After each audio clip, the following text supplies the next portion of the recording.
اوس چارڅه دې ته راځي د الیکشن لپاره خو جلسه کوي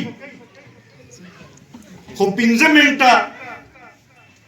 د سیلاب متاثرینو نه نشو ورکولی چې راغلي وي په هغه سخته کې د قوم په سر باندې لاس کوي چې دې څه پیغام د قوم ته ورکول غواړي بیا خصوصا زمونږ د صوبایي حکومت خو بیخي مونږ ته په څه ښکاري نه شي د سیلاب کې دوی د قوم نه څه وکړل دغه شانتې عزتمندو سیلاب تېر شو ډېر لوی تباهي په ټول ملک باندې تېر شو بلوچستان سند ډېر زیات خراب شو زمونږ صوبې کې سوات کالام د ملکن ډیویژن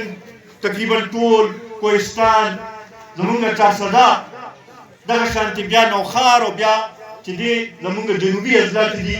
د جی خان او ټول پای کې متاثره شو چې دې دومره د دې قوم خیرخوا دی آیا چا دا ولیدلو چې دې سیلاب متاثرینو نه دې راغلي او تپوس یې کړي دې صوبې کې خو د هغه حکومت وکړه هغه صوبایي حکومت چاته نه دی ښکاره شوی